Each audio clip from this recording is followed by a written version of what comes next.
Do you feel a shiver up your spine from fear? Yes, it's another story from the Nightshade diary. You know what that means. Check under the bed and make sure no one or nothing is there. Is the closet door securely shut? Then leave your disbelief behind. Amp up your imagination and hang on tight for another ride into terror and mystery. And like all good horror stories, just imagine it's a dark and stormy night. And remember, screaming like a little girl is permitted.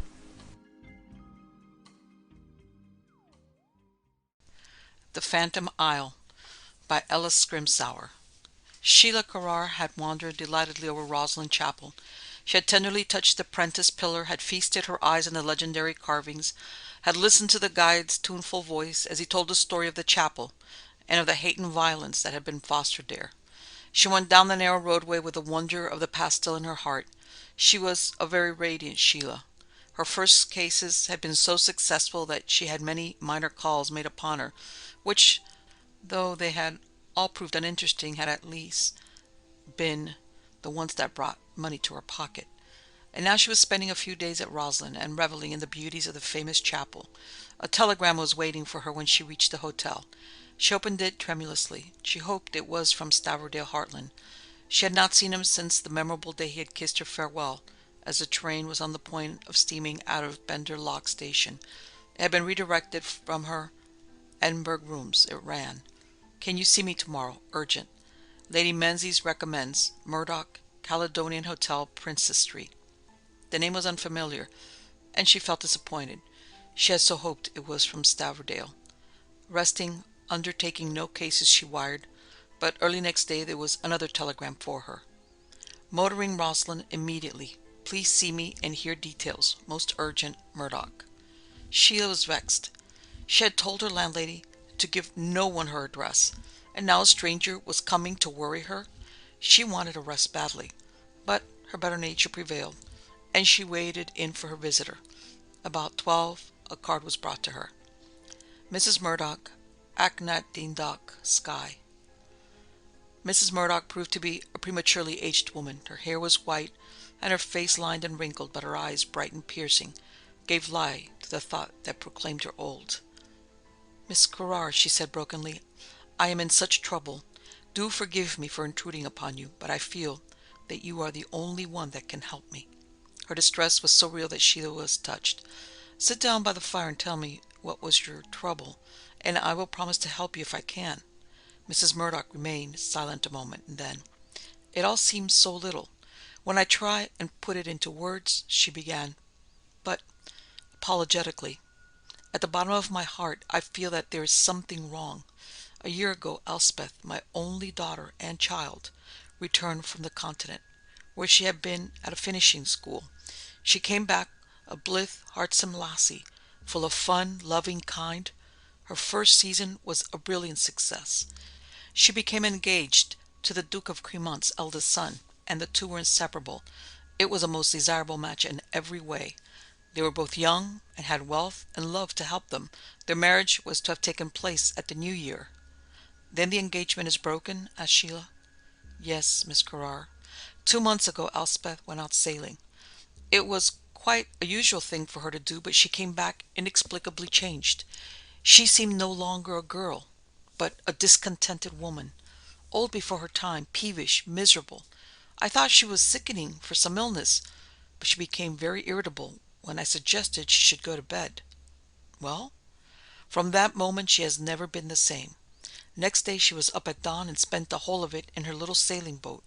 The days passed. She would hardly speak to me, and she spent her whole time on the sea. Then I received a broken-hearted letter from the young Marquis of Mavoir." "Her fiancé?" Mrs. Murdoch nodded. "Elspeth had written to him breaking off her engagement. It was done without my knowledge, so you will understand that the news came as a great shock. I wired Cedric to come to us at once. He had a very stormy interview with Elspeth. She gave him no reason for her change. Simply refused to marry him, that was all. Cedric was broken-hearted and left the same day for London. I've not heard from him since." "If she no longer cared for him," suggested Sheila. "Don't think I'm a mercenary matchmaking mother, Miss Crerar," said Mrs. Murdoch. I only want my daughter to marry for love, and it was because I felt she really cared for Cedric, and he for her, that I was anxious for the union. 2 days ago my daughter told me quite casually that she was to be married on her 21st birthday. And that is next Friday week. And you don't approve? Miss Crerar, this is the real source of my trouble. She told me she's to marry Malcolm McGlory, Laird of Tathgart Isle. Well, there is no Laird of Tathgart now. This is where I want your aid. The last of the McGlorys was foully murdered in 1745 by the chief of the clan Murdoch, our clan. As far as I know, there is no living McGlory left. Yet my daughter avows that she is going to marry the chief. Now do you understand my fears? I think so, said Shiela. Where does your daughter meet this man? Oh, Tathgart Isle. Where's that? About 8.5 miles from us, to the north. How did the last McGlory die? Asked Shiela.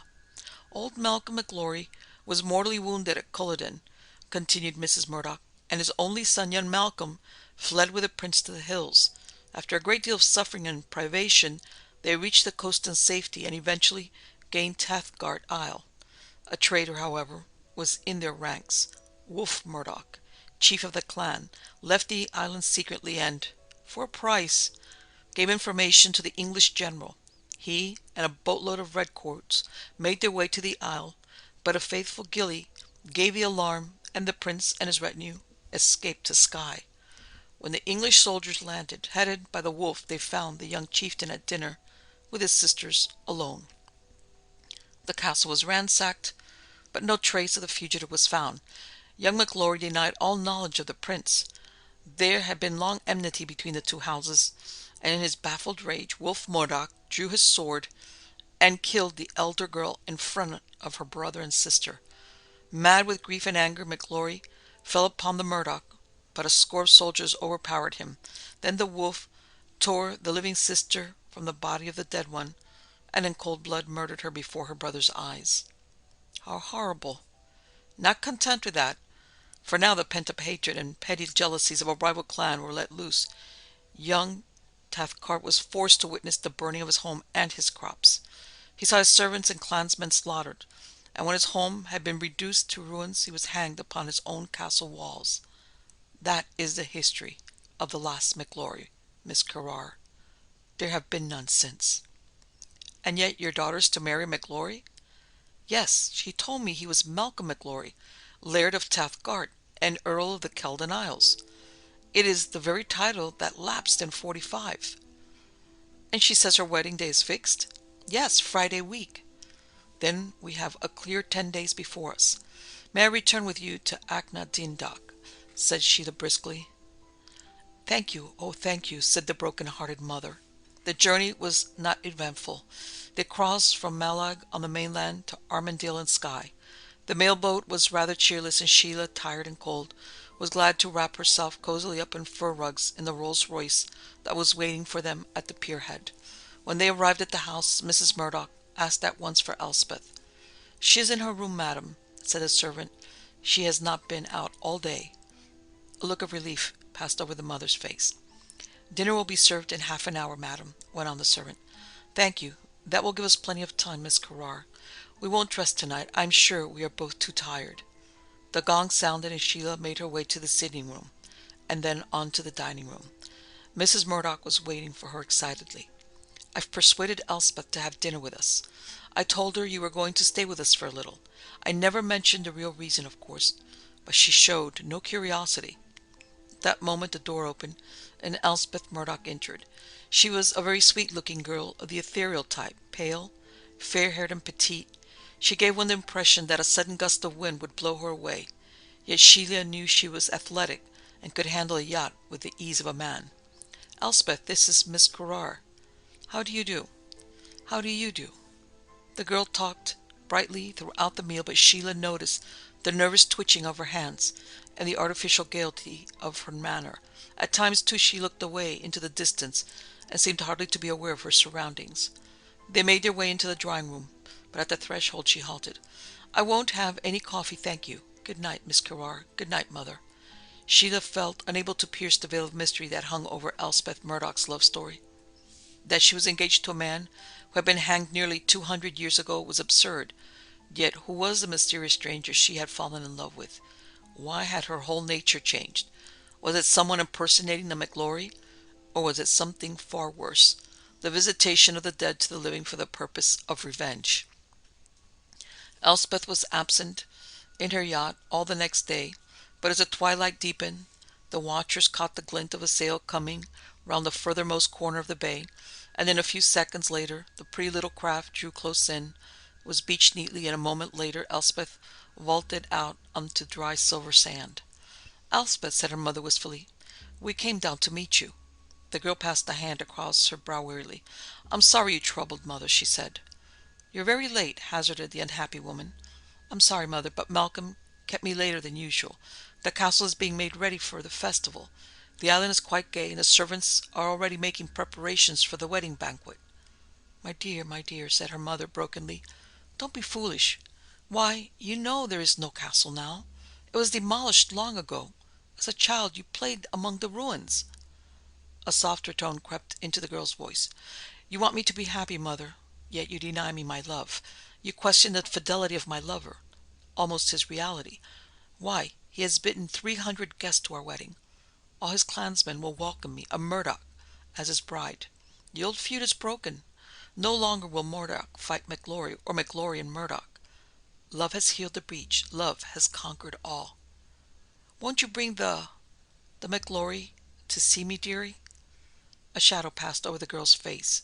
"He won't come, Mother. He bids you to the marriage feast. On that joyous day, he says, all old scores will forever be wiped out. By giving myself in marriage to him, I shall obliterate 1,000-fold the injuries that my ancestors did to his." "May I come over to the island with you tomorrow, Miss Murdoch?" asked Sheila. The girl trembled violently. "No, no, no," she cried. "I can take no one until my bridal day. It is his wish. Oh, how happy I am! I love him so. I love him so." Then suddenly her mood changed. Once more she was hard, callous. A woman had taken the place of a young girl. "I am sorry you bothered to meet me, Mother. I am going straight to my room now. Flora will bring me my supper on a tray," and she walked quickly away. "I am going to the island tomorrow," said Sheila determinedly. "Is it possible to hire a little motorboat anywhere?" "Yes, old Sandy Black has one." "Is it safe to go alone?" "If it is a fairly calm day, yes." "But what if Elspeth sees you?" "I shall start at sunrise, before she is up. There is only one safe landing, in a little bay under the shadow of the castle ruins." Next morning Sheila started alone on her adventure. She saw Cathcart in the distance, hazy in the morning mist. As the sun rose the island loomed out quite distinctly. The bay was easy to find, and she made the little boat safe, where it lay hidden behind a rugged rock. The island was even more barren than she had anticipated, and of the old castle practically nothing remained. One wall only stood sentinel at the cliff's edge. The remainder had been swallowed up by time. There were high cliffs all around, but the top of the island was a barren plateau, with not a bush behind which to hide. She walked carefully around the little place, but could find not the slightest sign of life. Even the seabirds seemed to have neglected it, and made their homes elsewhere. As she reached the base she caught sight of the Mermaid, Elspeth's little white craft. It was quite close in, and instinctively she flung herself down flat upon the ground. And then the scene changed. The whole island seemed to become full of life. Two stalwart men in kilts leapt knee-deep in the water and drew the little boat high on the beach. A tall man with flowing locks and a long, straggling beard came towards the boat. Elspeth gave a cry of joy and held out her arms invitingly. He lifted her out of the boat and held her close in an embrace. Elspeth gave herself up to the delight of his presence and buried her head on his shoulder.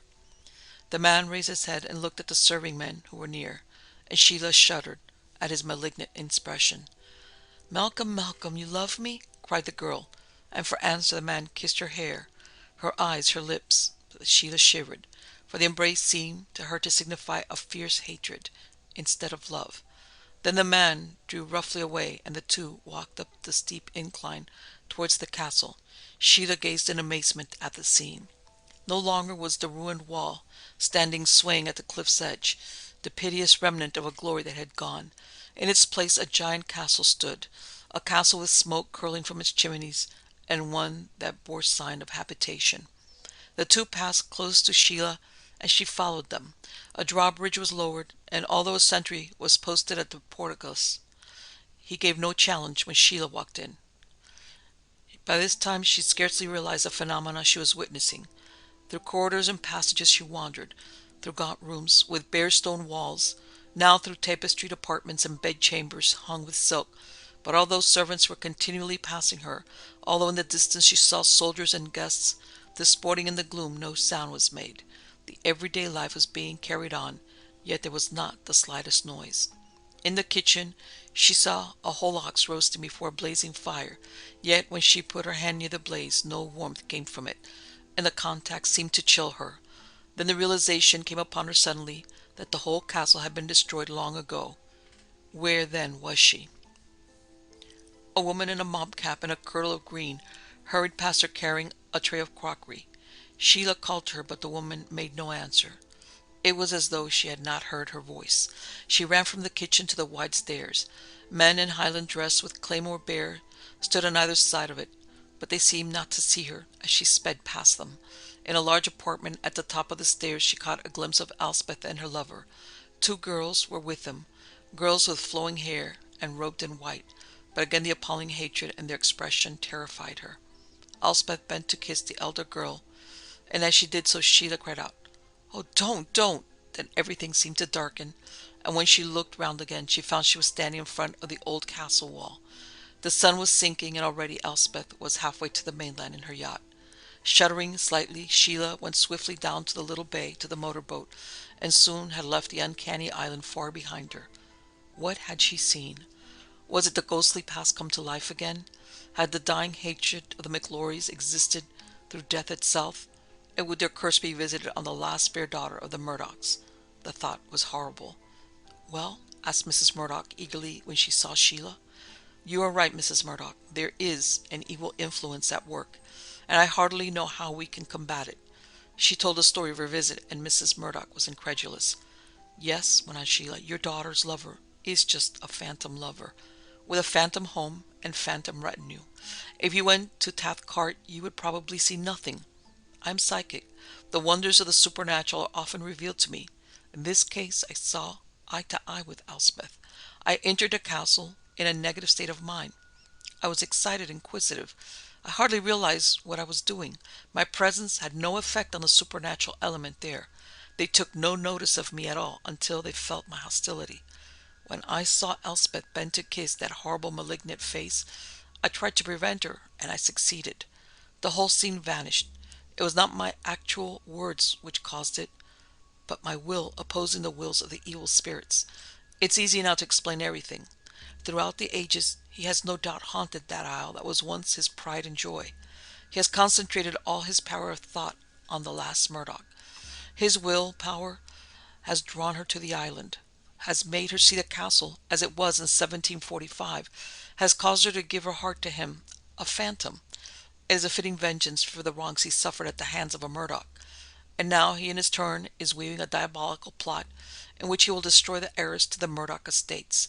He in turn will wipe out the last remaining Murdoch in a hideous marriage ceremony in which the living is united to the dead. He will slay his bride." Don't!" cried the distressed mother. "It can't be true." "It is true," said Shiela grimly. "His object is to wipe out the Murdochs, and I intend to prevent him." How?" Shiela shook her head. "I don't know.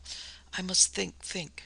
Mother," said Elspeth late in the evening, "I am not going to Cathcart again until my wedding day. My wedding robe is only half completed, and my lover wishes me to be handsomely arrayed. I must work hard. "What are you using for your wedding dress?" asked her mother. "Why, the old white satin dress belonging to Lady Elspeth, mother. It is too big for me, and it is difficult to make it fit." Mrs. Murdoch gave a cry of horror. It was the wedding dress that had been worn by the bride of Wolf Murdoch, the slaughterer of the MacLeod. It had been preserved through the ages for this. Every day during that last week Shiela visited the island, and once Mrs. Murdoch herself went with her.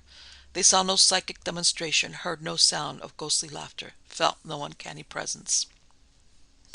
The wedding morning arrived at last, and Shiela interviewed the servants and begged them to humor Miss Elspeth. She explained that she was not well and must not be thwarted. Elspeth came down the stairs. She had not altered the style of her dress, and she looked like an old painting that had come to life. She had left her hair unbound, and it hung in a rippling cascade down to her waist. She had caught her veil demurely round her face, and it looked like an old-fashioned mob cap. In her arms she carried a huge branch of purple heather. Heather had been gathered some months before, and was now dry and withered, its color faded, its beauty gone. She insisted on navigating the yacht herself, but was strangely silent. They reached the little bay in safety, and Shiela prayed that she might be guided in her actions. She was extremely nervous and highly strung. Indeed, the only member of the little party that seemed to be at all composed was Elspeth herself. Throughout the scenes that followed, Mrs. Murdoch saw nothing but the gaunt island with its ruins, and her two companions heard nothing but the whining moan of the wind, the lashing of the waves, and the voices of her two companions, felt nothing but the bleakness of a raw November day. But all the same she nearly fainted with terror of scenes that were not visible to her, yet which she knew were being enacted beneath her very eyes. "Don't come too close," whispered Shiela to Mrs. Murdoch, "and don't interfere at all, no matter what happens." Elspeth seemed to forget the two who had brought her to the isle, and boldly walked up the steep incline alone. Shiela followed closely, and again she saw the phantom castle, and again she crossed the phantom drawbridge. Two girls in white came towards the bride. Shiela gazed at them in horror. She recognized them to be the murdered sisters of the MacLeod. Their faces were white and lifeless, their eyes lacked luster, and their expression of unholy loathing frightened her. Elspeth seemed to be in a trance, and noticing nothing, walked by their side. They led her into a large tapestry hall, where the bridegroom awaited her, a bridegroom dressed in mourning, a bridegroom whose face was livid and discolored, whose eyes bulged from their sockets, whose tongue, swollen and hideous, projected from his mouth, a bridegroom who bore in his face the signs of having met his death by strangulation. Yes, the MacLeod had been hanged in 1745. The hall was full of guests, but their clothing was rotten and worn, and their faces were those of dead men. Slowly a priest walked up the great hall, a priest with the face of a skull, a priest with fleshless fingers and with vestments that covered a skeleton body. The ghastly ceremony had commenced. The living was being united to the dead. For a moment only Shiela hesitated. The sepulchral tones came distinctly on her ear. "Wilt thou take this woman to be thy wedded wife?" Her mind was made up. Swiftly she crossed the hall and flung her arm protectively round Elspeth. The girl made a movement towards the bridegroom. "Malcolm, my love," she murmured. "In the name of God I command you, go!" cried Shiela. She concentrated every ounce of willpower she possessed upon the phantoms. The brother and two sisters beat at her with long bony fingers. The priest laughed hollowly. The guests grew blurred and vanished. "Go, go!" she cried vehemently, still with her arms tightly around the now senseless Elspeth. The priest vanished, the castle walls were gone, but the hatred of the MacLeods remained. It was will against will, the will of the living against the will of the dead, but she was the strongest in that unholy contest. First she saw one sister, then the other fade away, but still the MacLeod remained. She was conscious now of only one thing: she must defeat him. Once that was done, he would vanish, to return no more. The maddened spirit loomed upon her. He seemed to envelop her. His breath was fetid and choked her. He uttered maniacal cries of thwarted rage and hatred, but her eyes met his fearlessly. "In the name of Christ, go!" she cried. Her breath was coming fast, and the sweat was pouring off her, the result of the mental strain she was undergoing. The victory was nearly won. The form of the dead MacLeod was growing fainter. She felt his demoniacal hatred less intense, and even as he vanished, she laid Elspeth on the ground and fell exhausted by her side. Elspeth was still sleeping when she was carried from the yacht to the house. Gently she was undressed and put to bed. "There are a lot of red marks on her frock," said Mrs. Murdoch. "They look like blood. Do you know what it can be, Miss Crerar?" But Shiela shook her head. "Some stain from the ground, I expect," she said quietly. "That's all." The details of the horrible scene would never pass her lips. Elspeth slept the round of the clock, and when she woke all memory of the past few months had left her. She had not the slightest recollection of the part she had played. She greeted Shiela shyly as if she had never seen her before, and Shiela was well content. A few weeks later Sheila read the following in the Scotsman. The marriage, which was arranged between the Marquis of Mavoir, the Duke of Cremont's sons and heir, and Miss Elspeth Murdoch, only daughter of the late Murdoch of Murdoch and Mrs. Murdoch of Achna-Dingdoch, Skye, will take place on the 18th at Armandale, Skye. Owing to the recent illness of the bride-elect, their ceremony will be extremely quiet one, only the nearest relatives being present. The Wrath of Fergus McGinty by Scrymsour. 5 years had nearly passed since Shiela Crerar had taken up her strange occupation. They had been years full of incident, life, success, and they had been years of love. Love mainly unspoken, it is true, but she knew that Stavordale Hartland's very life was hers, and she revelled in the thought. And now she had completed her task. Craig was once more her own. Every debt was paid, and although her bank account was small, her heart was light. She was staying with Dr. and Mrs. Chalmers at their Glasgow house for a short holiday, and Stavordale was coming on the morrow. She had written him a quaint, prim little note in which she told him her news, and now, well, she was glad she was on such terms with the Chalmers that he could invite himself to their home. She leant back in the depths of an armchair and surrendered herself to the delight of a favorite author. She was glad she had no case on hand, for she was worn out with the strain of her psychic investigations, and she felt she needed a rest. Motherly Mrs. Chalmers was looking after her and fussing, and the change was a joy to the sensitive girl. The door opened, and she looked up. A man entered, a man with white hair and a flowing white beard. His air was a little old-fashioned, his kilt of homespun was threadbare in places, but his manner was gentle and courteous. He sat down opposite her and looked round him curiously. He touched the modern writing table and sighed heavily, and a tear coursed down his furrowed cheek. The girl watched him. He did not speak to her, yet his whole manner suggested that he had something on his mind. The doctor's bell rang out, and she knew he was waiting for another patient. The old man rose, and with the same old-world dignity and courtesy, bowed himself out of the room. Immediately afterwards she heard the doctor's door close, and she presumed the queer stranger had gone in to consult him. She thought no more of the incident until dinner that night, when she suddenly said, "What a dear that old man was who came to see you this afternoon, doctor." "What old man, my dear?" "The old man with a long white beard. He came into the drawing-room, but when he heard your bell he went out. He looked exactly like a picture of an old patriarch." The doctor looked puzzled. "No one answering to that description came to see me this afternoon," he said. "But he went into your room," she persisted. "I heard the clock strike 4 as he left the room." "He never came into me," said the doctor with a smile. "At 4 I saw Lady MacLeod to the door myself. She was anxious to get to Buchanan Street by 1/4 past, as she was meeting a friend. I put her into her motor and closed the door myself." "I expect the old man got tired of waiting," said Sheila vaguely. "A great number of people are that," said the doctor with a little chuckle, for he was the most popular practitioner in Glasgow. The doctor's house was very old. New flats, ugly houses, shops had grown up around it, but in spite of modern innovation it still retained a certain amount of old-world charm. As Sheila went along the corridor to her room that night, she perceived a kilted figure in front of her. A gust of wind came from an open window, and she saw him shade his burning candle with his hand. He turned into a room known as a panelled room, and Sheila caught sight of a flowing beard. It was her visitor of the afternoon. It was a very guilty Sheila that entered her bedroom. The old man was no patient, but an inmate of the doctor's house. Perhaps a relative who lived there quietly, unknown to the outside world, a recluse, and she had seemed to spy into the affairs of her friends. She slept while the noise of the thundering city failed to keep her awake, and as she rose her heart sang, "Stavordale, Stavordale." He would be with her at noon.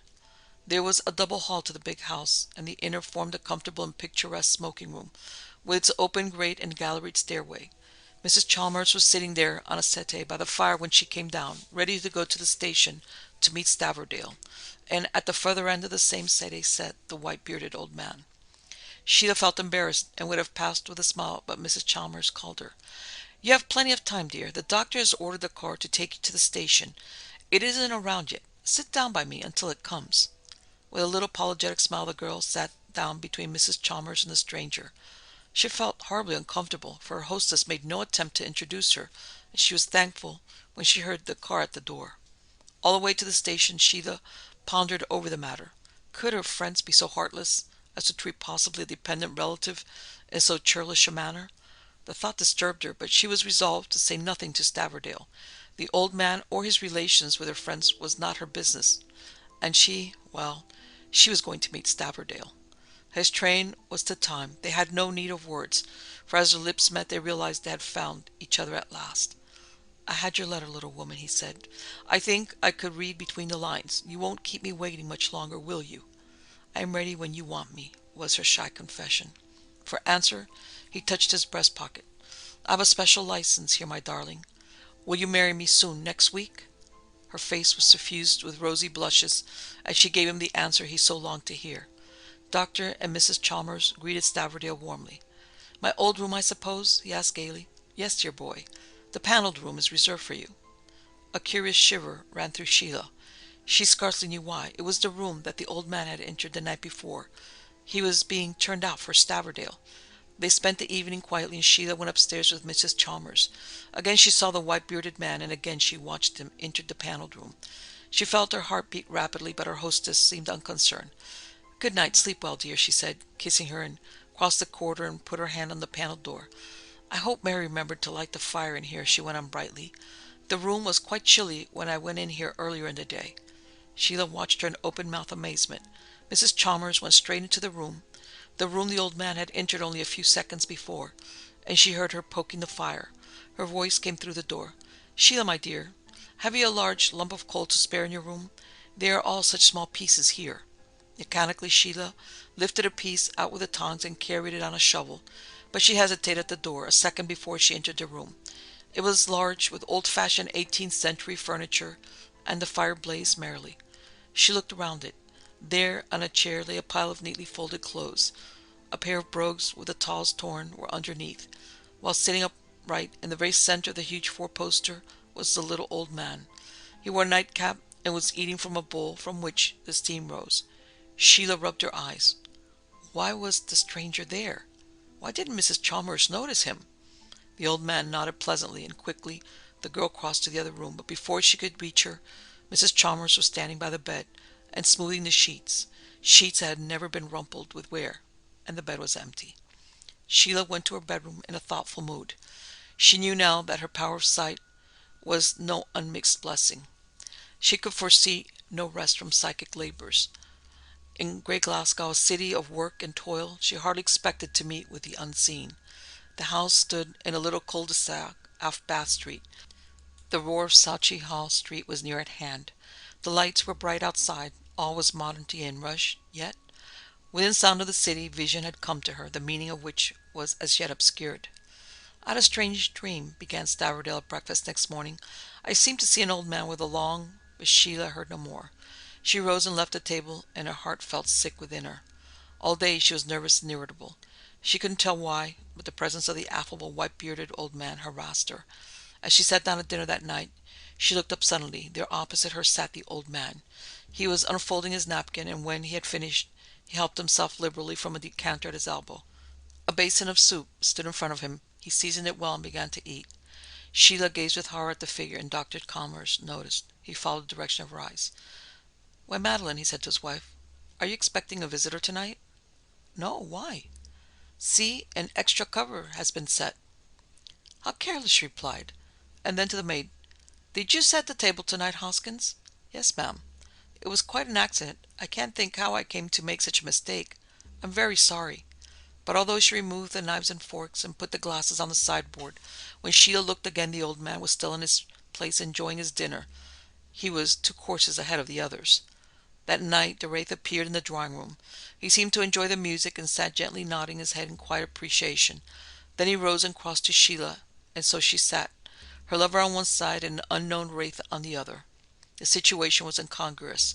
She felt a wild desire to laugh aloud. Stavordale bent to her. "What is the matter, dear one?" he asked. "You look tired, anxious. Thank God I shall soon have the right to take care of you altogether." "Stav," she whispered. "That dream you spoke of, the old man—" But the figure on her left turned slightly and met her gaze, and she found she was unable to say what she intended, and passed it off with a smile. The next afternoon she watched the old man descend the broad stairs in the hall. As he reached the open door, the doctor appeared and stared at the unbidden guest for a moment. Shiela saw him hesitate for a second, and then stride after him, but the old man had reached the door and had swung to behind him. "You saw?" she asked. "Yes. Of all the confounded impertinence! Excuse me, my dear, but did you see? He walked down my stairs as if they belonged to him, and let himself out of my front door, as if he owned the whole place. Who the deuce is he? Why, my dear, isn't he the same man that was in the drawing room with you one day?" "Yes." "Who is he? Do you know?" "Doctor," hesitatingly, "I'm glad you have seen him too, for the matter has been troubling me greatly. As a matter of fact, he has sat with us at dinner for the last few nights." The doctor looked at her as if she had gone mad. "My dear Sheila," he exploded, "don't bring all your psychic stuff and nonsense here. The man's real enough." "He's not, doctor. I don't know who he is, but he is certainly not human." The doctor was clearly a disbeliever, but even his calm was shaken that afternoon, for his wife came in to him with an alarmed expression. "My dear," she said, "I'm sorry to disturb you, but I really feel rather nervous. A white-bearded gentleman has gone into the paneled room. I saw him go down the corridor, but although I called to him, he took no notice. I distinctly saw him go into the room, yet when I followed him a few seconds later, the room was empty."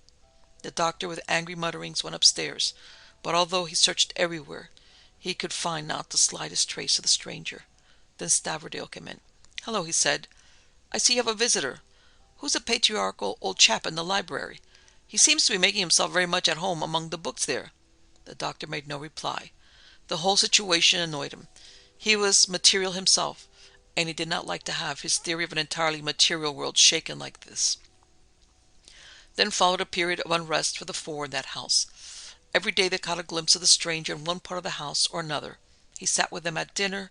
He listened to the music afterwards. Stavordale saw him in his bed, but whenever they tried to touch him he melted into nothingness and vanished. "I don't like it at all," cried Mrs. Chalmers. "My dear, you're to be married at the end of next week. Won't you try and settle us here first?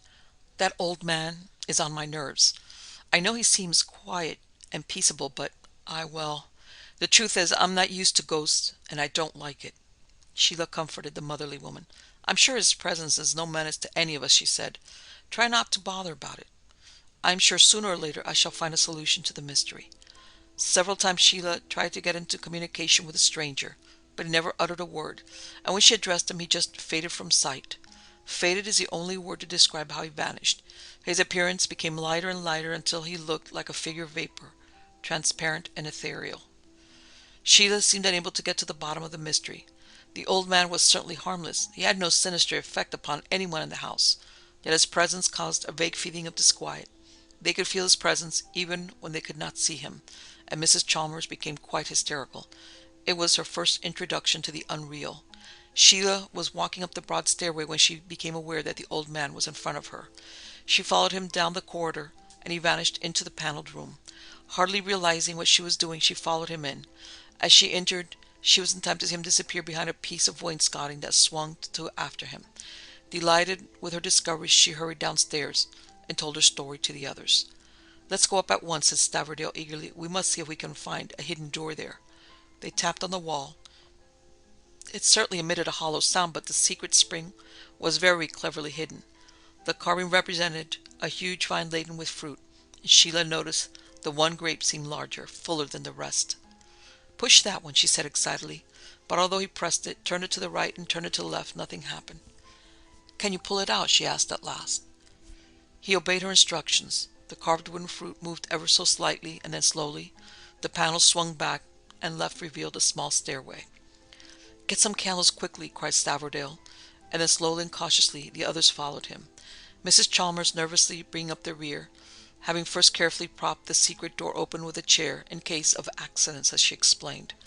The stairway was long and steep, and at the bottom a bolted door met their gaze. But even as Stavordale came forward and put a hand to unfasten it, the stranger mysteriously appeared, and lo, the door was open wide. Courteously he bowed the little party through. They found they were in a very tiny room, so small that it might once have been a priest-hole. There was neither window nor grating to be seen, yet the air was pleasantly fresh. It was quite empty except for a large chest that stood in one corner.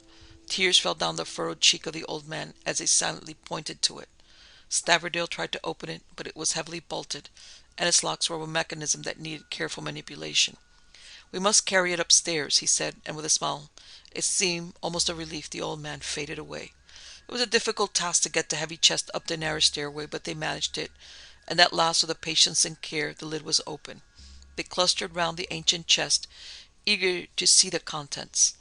Tenderly, Shiela lifted out a silken dress, a hoop dress of flowered silk that almost crumbled to pieces at a touch. Its style was of more than a century ago. Underneath it were more dresses, suits, and a jeweled sword, a dueling sword with rusty stains on its blade, stains that told an ominous story. At the bottom of the chest, a wonderful treasure was displayed. Plate of gold heavily chased came into sight, and on each piece was engraved a coat of arms, a broken key surmounted by a coronet. Piece by piece the plate was lifted out until 40 pieces of solid gold were exposed to view. "Where can it have come from?" said Mrs. Chalmers. But Shiela found a clue. In faded writing on the lid of the box itself was scrawled, "All this is the property of Strathbola. I hide it while there is still time. F. McGee, Anno Domini 1801." "Look, look!" she cried eagerly. Mrs. Chalmers read it uncomprehendingly. Still she repeated, "Whatever does it mean?" "It means we have stumbled on some property of the Strathbola," said her husband. "And mighty queer it is to think that we have lived here over 30 years and yet had no suspicion of that hiding place." "How did it ever get here?" asked his wife. "Ah, that is a mystery you shall never solve," he replied. But Shiela thought differently. "We shall have to communicate with the present Laird of Strathbola," she said. "Do you know anything about him, Doctor?" "Yes, his place is quite near Aberfeldy. He had only recently come into the estates." All that day they were eagerly speculating upon the mystery, and wondered what part in the long-forgotten past the white-bearded old man had played. The stranger did not appear at dinner that night, and Shiela felt that he knew his mission was accomplished. Early next day Strathbola came in person to see the doctor. In the presence of Dr. and Mrs. Chalmers and Straverdale, Shiela told her story. She spoke of the haunting of the house by the old man, and of the subsequent finding of the chest. The man's eyes glowed. He looked at the writing on the chest. "F. McGee," he murmured. "Poor faithful old Fergus McGinty." "Why, you know the initials?" asked the doctor in surprise. "Yes, and now I will tell you my story. Really, I should have told it first, for had you but known, yours is the sequel. This is the famous Strathbola plate, Doctor, though perhaps you have never heard of it. The story was told me by my grandfather, for he knew and loved Fergus McGinty well, although he was still a lad when the old man died." "When did he die?" asked Shiela. "In 1801. My grandfather was then about 6. You know, he died in 1888, and had lived nearly a century." "Well?" "Well, the story goes back a long way. It was about 1740 that Fergus McGinty first entered the service of the Strathbolas. He was, well, factor we should call him today, but he was far more than that. He was confidential friend as well. Neil Strathbola, the young heir to the estates, was his dearest charge, and later, when he grew up and became restless and wanted to go to London, it was Fergus McGinty who accompanied him there. He valeted him, looked after him, lent him money when he needed it, in fact, was to him a second father. And to the young man's credit, be it said, he trusted him and loved him. Young Strathbola got mixed up with a very fast set. He gambled, fought, and became entangled with a worthless woman, whom he married. In 1796, I think it was, he fought a duel and killed his adversary, and for a time he had to leave the country. He sent his wife and small son, my grandfather, to Scotland, and with Fergus McGinty went to Holland." The man stopped for a moment and looked at the jeweled sword that lay open on the table. "Probably that is why the very sword that was used in the fatal quarrel," he went on dreamily. "At any rate, after that everything seemed to go wrong for him, and he returned to Scotland in 1799 a ruined man. His father was dead, and he had heavily mortgaged the estates. He hardly had enough money left to buy the barest necessities of life. Nothing was left but the famous gold plate, the very plate on the table yonder, that was given to the family by James V. It was Fergus McGinty who hid the plate from the hungry creditors who came to see what they could get. They burst into the house at Aberfeldy and seized everything they could lay hands upon. The house was completely sacked and afterwards burned, and Neil Strathbola and his son escaped by the aid of a loyal Fergus." All in the company in the room were listening to the story with rapt attention.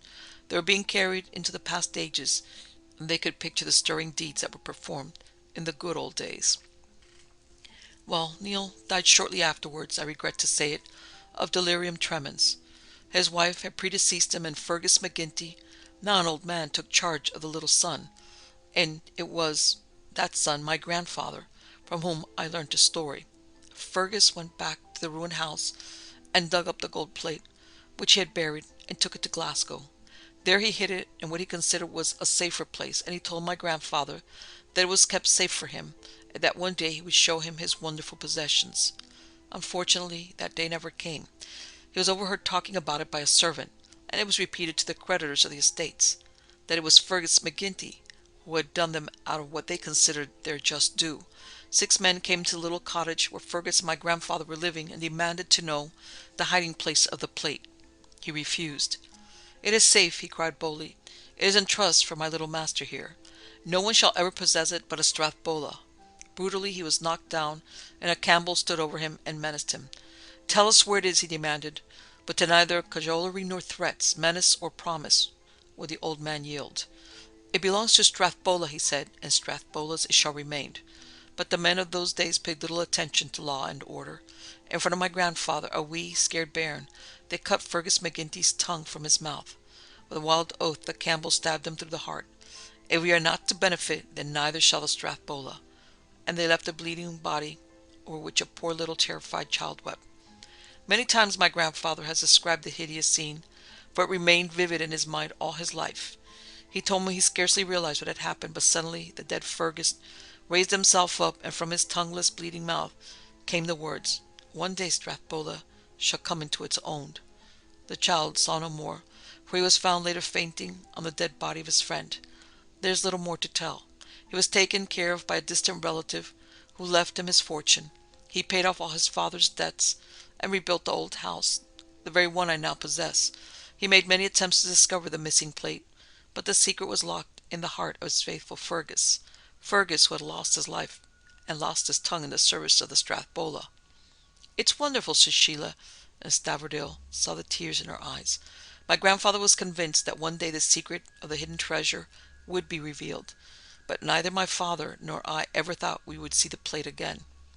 "Then it was Fergus McGinty who told the secret," said Shiela. "It was Fergus McGinty who invited us here. Poor dumb Fergus." "Did your grandfather ever describe him?" asked the doctor. "Often," replied Strathbola. "He was a shortish man, well built, but not stout. His eyes were blue pale, but of a piercing brilliancy, and his hair was white, while his long white beard hung down well past his waist." "The stranger!" ejaculated Mrs. Chalmers, and even as she spoke the Wraith appeared at the side of Strathbola. He raised one hand, as if in benediction, and with a smile of infinite tenderness faded away into nothingness. Shiela and Stavridale were married on the following Saturday. In the large dining room of the Chalmers house the simple Scottish ceremony was performed. The house, they found upon inquiry, was once tenanted by certain John McGinty. What relation he was to Fergus they never knew, but the secret had been well kept. As the happy pair left the house for the car that was to take them to Kencraig, where their honeymoon was to be spent, the wraith of Fergus McGinty followed them. Shiela saw him and smiled, and as she did so a wonderful expression of peace came on the old face, and his features were lit up with that happiness. Stavridale tucked his arm through hers as the car drove off. "Happy little one?" he asked. "Oh, so happy." And as he bent to kiss her, "Don't see anything during our honeymoon, my dearest. Do have a perfect holiday."